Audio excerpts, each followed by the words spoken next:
Do you think we have a right to know the names now they are out there in the public domain? Yeah, I do. Look, the royal family are a public institution. Now, they have not brought this on themselves, let's be clear, and I'm not suggesting for a second they have. This is being triggered, as I said earlier, by Meghan Markle and the comments that she made where she says in Harry's presence, not hers, certain comments were made, and hence the names that Piers Morgan has disclosed, inverted commas, last night. So I think, look, we do have a right to know on the basis that the royal family are a public institution. You've got to feel kind of slightly sorry for them on the basis that their mantra, of course, is, never apologise, never explain. Yeah. So I doubt we're going to hear anything from the palace, apart from the occasional thing that I think we've already heard this morning, which is, this is unfortunate, this is disappointing, and so on. But I think, look, I always loved the Queen's line, the recollections may vary. May vary, yeah. I thought that was just wonderful. And again, whose truth is this kind of thing? Is it your truth or the truth?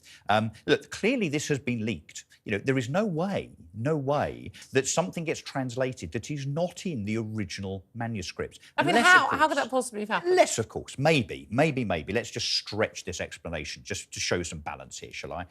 Not that I'm... you do that. I'm going to settle in. I'm not an Omid Scobie apologist, but is it possible that he wrote an original manuscript which included the names? Did have the names. The lawyers then say, you really can't do that for all sorts of reasons, legal reasons and so on. So the manuscript was rewritten. Is it possible that the original Dutch manuscript translation was went sent to the... Yeah, I mean, it's a perfectly stretch. capable of publishers to have done that, absolutely. It's a possibility. Maybe. But I think it's probably a leak, though. I think it's just an orchestrated PR campaign to sell more books. I just think there's a lot of plausible deniability. I just think that look, of course, we know that Omid Scobie has nothing whatsoever to do with Harry and Meghan. It just happens that they're the only two royals who don't come in for a complete pasting in this book. A lot of it, I understand, is tip-tale. No, I've not read it. I've just seen the excerpts.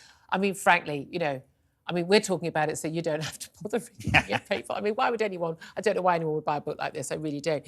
But the key thing here is that, when you have a situation where someone is reporting a second-hand conversation. So Harry apparently claims he had a conversation with a senior royal. He said it was only one royal that was originally talked about who expressed some concern about some thoughts and some concern about what was unborn baby Archie's skin colour would be, given that she's mixed race and he is white and ginger. I think these are reasonable conversations that any family would be having. I mean, we were told it was only one royal, but there was a conversation. So was it with Harry, or was it Harry a conversation he overheard, or was it hearsay? Then Meghan talks about it. He then talks about it. He denies there was an accusation of racism. We were on second, third, fourth hand at this point. Yep. But even if there was a conversation, I don't think that conversation would be racist. But when you say a member of the royal family, or members of the royal family, had a conversation and we think it was racist, well, they've never used that word, but that's the implication. If you're expressing a concern about skin colour, I think that's racism, right? But there's no... we don't know what was said, so we don't know if that was... But here's the key thing. When you're saying the royal family, you are basically accusing a heck of a lot of people of being racist. Yeah, could be one of 40 or 50 Yeah, exactly. And then, we're told it's senior, but it wasn't the Queen and it wasn't the Duke of Edinburgh. So Prince Harry knew how damaging that accusation was, so he quickly made sure, no, it wasn't the Queen or the Duke of Edinburgh, because we all went, Duke of Edinburgh, right? He's got form. But, I mean, this is the thing. There's an element where you actually are protecting other royals by these people being named. But also, I think, right, so you're naming these people. Does anyone seriously believe that Kate...